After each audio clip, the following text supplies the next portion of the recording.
What's going on, Goodfellas Sports TV? We back in this thing doing what we do, and it's reports from the LA Times going on that Mikey and Errol Spence is, close to being signed. We've been talking about that the last couple of weeks, and also it's targeted for AT&T Stadium, aka Jerry World, where the Dallas Cowboys play the Dallas Cowboys play football.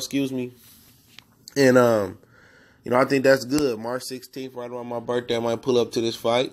I think this is going to be a good look for both fighters. I think it's a fight that's growing on people. And I think Mikey's confidence is going to get people to believe he can win. When fighters start talking and they show confidence, and I think, especially when they start talking, shit, I don't know if he going to talk shit to Errol. We start talking, a lot of fans, let that play with their minds and let them think that a fighter got a chance to win. You know what I'm saying? Even if he don't have a chance to win. So how he carries himself, how he talks, how he does interviews, that's going to infuse confidence into, people that's root for him and that don't root for him. So y'all got to remember that. A lot of people get caught up in the wordplay in the fight, and they start betting money. They start believing what a fighter say. At the end of the day, it's also the fighter's job to sell the fight and his team's job to sell the fight. So I'm with it. I'm with it. I might pull up down there, see what's going on with Errol and Mikey Garcia. Like I said, a lot of people say it's a mismatch. I was listening to Dante's Boxing Nation video. Salute to Corey Lee, did a video as well. And he only moving up technically one weight class. And people say, well, Mikey started off at 126. But Mikey does have some advantages in this fight. Really, Mikey turned pro at 132 pounds. And to put that in perspective, Mikey Garcia turned pro at 132 pounds, and so did Jose Ramirez, who turned pro at 132 pounds. Jose Ramirez started his career off, I believe, at 140 pounds. Or at least he had 140 right now. Mikey Garcia went down to 126 when he legitimately could have started at 135. So he ain't as small as people think he is, all right? So everybody thinking that Mikey Garcia is this small guy that people saying that, Mikey's so small, how Mikey gonna fight him? Mikey not as small as people think he is. Remember he was sparring, bigger guys, sparring, Terrence Crawford, fighting Terrence Crawford, he had 147. So, he ain't as small as people think he is. I'm gonna say that again. He got way more experience than Errol Spence. Let's put that out there. He got 6 years more pro experience than Errol Spence. He been boxing for a while. Errol Spence was a late starter to the sport. So, he feel like he got some advantages here. And I think he going to do better than what people think he going to do. I think he might get Errol Spence his best run for his money other than Kell Brook. And for Errol Spence, it's a lose-lose situation. Well, it's a win in there for him. But I think in a lot of fans' eyes, it's a lose-lose situation. A lot of people, expect him to go in here and decapitate Mikey Garcia. If he go longer with Mikey Garcia, lose a round, people going to look for a silver lining and say, oh, he's vulnerable. He ain't as good as we thought he'd do. He's supposed to destroy this lightweight.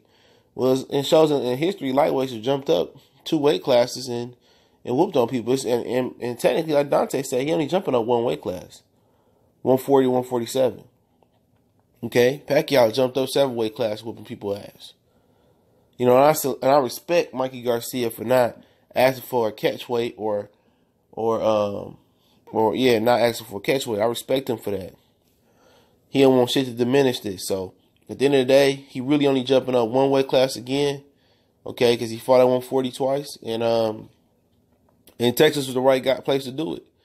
And Errol is getting the opportunity to fight at the Cowboy Stadium, and let's see how much they can fill it out. I'm definitely interested in going down to Texas, checking out Errol Spence. Mikey Garcia, one of my favorite fighters. Errol Spence, one of my favorite fighters. My birthday around the time. It's a no-brainer. It's a super no-brainer. And at the end of the day, they signed the fight. I know most people won't believe it's signed until they both come into the ring and both fight. But Mikey believes he could beat this guy. And I give him a chance. I told you I give him a 20 to 30% chance to win this fight. Because he's been fighting and sparring bigger guys, and people don't understand. This dude was, before the original Olympiads camp at 140, He weighed in at 170 pounds. It had on ES News. He had weighed in at 170. That's 30 pounds above the 140-pound limit. Okay? 30 pounds. That's way above the welterweight limit. So I don't know what Errol Spence walks around at. This ain't a bigger style discrepancy than people think. A lot of these dudes are squeezing down in weight. So, but like I said, it's a lose-lose for Errol. Some people out, but it's a win because this fight does good pay-per-view numbers. They give him more leverage against Terrence Crawford. They give him more leverage against Sean Porter. They give him more leverage against Keith Thurman. And if he does big pay-per-view numbers, they might give him enough leverage to go fight Terrence Crawford right now.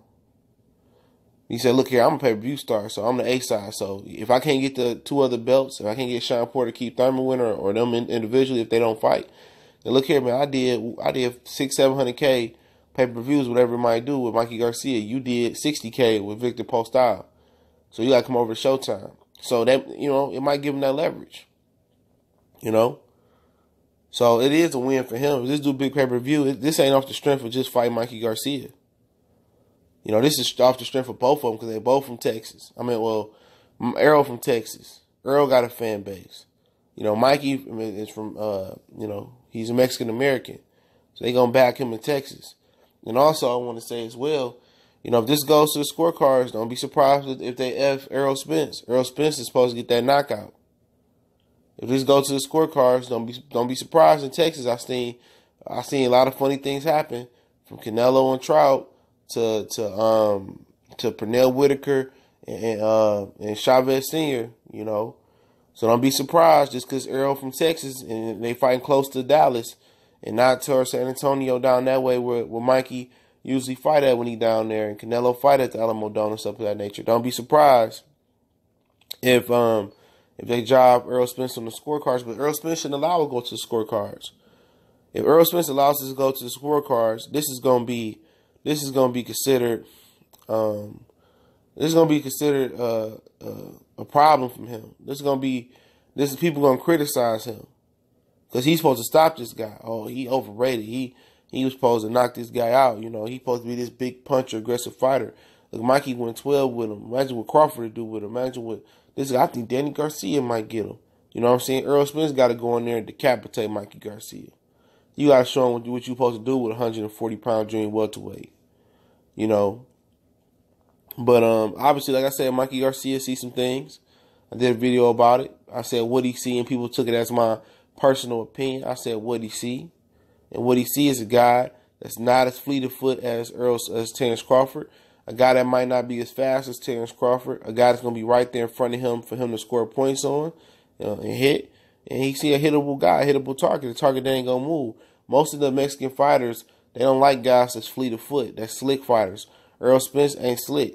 Errol Spence gonna sit there with you and bang out with you, and Mikey Garcia feel like he can outpoint him, even though, I think he gonna be casket fresh, by the 6th, 7th round. And this is a guy that never did sit-ups, who never lifted weights. So at the end of the day, for this fight, he better do some strength and conditioning. He better do some sit-ups to Mikey Garcia, because if he don't, them body shots, man, they're going to turn him into potato. He already potato salad moving up. I don't know how you not do sit-ups and you not do any type of weight or resistant band training. That's why his body look like that. And it don't matter as long as you're just strong enough. But at the end of the day, when you move, the thing about it is when you move up in weight, and what he going to try to do is come back down. We talked about this on the live stream last night. Make sure you hit the subscribe button, bell icon button. Won't miss another video or live stream. What we talked about yesterday is what he wants to do is fight Errol Spence and come back down to 35 and fight Lomachenko. And when you lift weights, like Roy Jones lift the weights. Roy Jones moved up to like 190, 195 for the heavyweight. He was all muscle. If Mikey Garcia put too much muscle on, that's going to put strain on his body. Okay? That's going to put strain on his body, and it's going to be hard for him to go down to 135 again. It's going to be difficult. He have a built-in excuse why Lomachenko beat him. In actuality, he should have fought Lomachenko now and then fought Errol Spence. But that ain't happened. So you got to be careful about how much muscle mass he put on, because muscle was hard to get off. and then move back down and be your usual fast twitch self. So, at the end of the day, like I said, Errol Spence, Mikey Garcia, Texas, I think that's the right place to do it at. March 16th, perfect date, right around the birthday. Wouldn't mind going down to Texas and seeing Free Smoke. Well, I can't call him Free Smoke no more because, he don't want all the smoke. Some Smoke Jr., Mikey Garcia face Errol, him and Errol go ahead and duke it out. I think it's gonna do good pay-per-view numbers. Then they gonna I don't think neither one of them. I don't think both of them got the personality though. I'll tell you that right now. I think Mikey got a straight personality. This ain't gonna be some like Tyson Fury Wilder, but I think it's gonna be a product that sells itself. I'm interested to see how the pay-per-view numbers go. I'm interested to see how Errol Spence, does he talk junk? Is he gonna be more animated? He learned to become a character. He learned to become, show some enthusiasm, talk his shit. He learned to come into his own as a personality in the sport of boxing. And we'll see what Mikey got. This is gonna be very, very interesting. This is promoting the best fight the best. This is promoting guys taking risks. And we can't complain because guys don't take risks. He taking a risk, and I salute him for that. But he already know he gonna be casket fresh, buried 6 feet under the ground, under the canvas after this fight. In my opinion, it's Goodfellas Sports TV. Don't forget we on Facebook, Twitter. Also, you can email me, hit me up on all of them, DM me, tweet me, or email me with video requests, questions, business inquiries, sponsorship. Salute. Also, if you want to make a donation to the channel, that link's in the description as well. Salute to everybody that donate. Salute to Gary Benson and Mr. White and the rest of the brothers that donate. But y'all know what it is. One time for the one time. Mr. One time for the one time. We grinding. And, can't wait to see this fight. We gone.